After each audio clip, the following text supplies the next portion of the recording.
The first trade of the offseason has come, where the Grizzlies sent Desmond Bane to the Magic for Kentavious Caldwell Pope, Cole Anthony, 4 unprotected first-round picks, and a pick swap. So let's talk about it. But before we do, make sure to like the video and subscribe if you haven't already. I'm really confused. This trade came out of absolutely nowhere. At least it did for me. I was not a fan of this trade at all for the Grizzlies, but a couple hours later, it dawned on me just how much 4 first-round picks are. Whether that is early to mid-20s or late teens, you can still get some really good players in that time. But it's for the players that were traded for each other. It's a considerable downgrade for the Grizzlies. If Memphis keeps these picks, I'll be very mad. Just these picks itself could get you someone very good, like Kevin Durant. This trade makes the Grizzlies a lot less dangerous for next season. Their lack of scoring outside of Ja and Jaren Jackson Jr. will be scary for Grizzlies fans.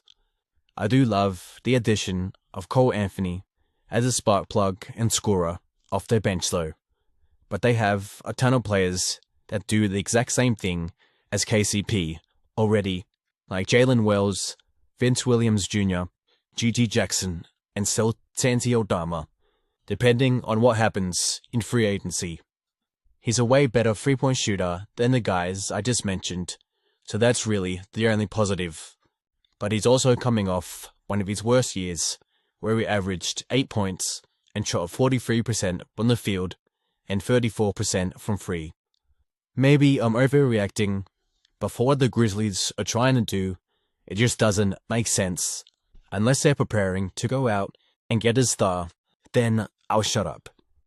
And now for the Magic. I love the addition of Desmond Bane as another scorer alongside Paolo and Franz, but I'm definitely not a fan of how expensive it was for them to get him. It's a great trade for the short-term future, but what if this trade doesn't work out? What if their rebuild doesn't work out either? They only own their own pick for 2 drafts in the next 6 years. At least on the bright side, they got the shooter they were desperately looking for, and they also got off the Kentavious Caldwell Pope contract. Let's just hope Bane's shooting doesn't fall off a cliff when he gets to Orlando like Caldwell Pope's did. But Bane is also a lot younger than KCP. The Magic were also in desperate need of a point guard prior to this trade, but they didn't address this need in this trade. So that's another thing I'm critical of. While Desmond Bane isn't the worst playmaker and ball handler in the world, he certainly isn't a full-time point guard, and neither is Jalen Suggs. So they're really banking on Anthony Black developing into their point guard this season, unless they make another move to get a point guard later in the offseason, whether it's a trade or through free agency. But I do really love them going out and getting a shooter who isn't close to the end of his career. I just wish it didn't cost so much, or it was for someone like Trae Young or Kobe White. That's going to end this video. Let me know your thoughts on this trade in the comments below. And again, if you haven't liked the video or subscribed, make sure you do that right now.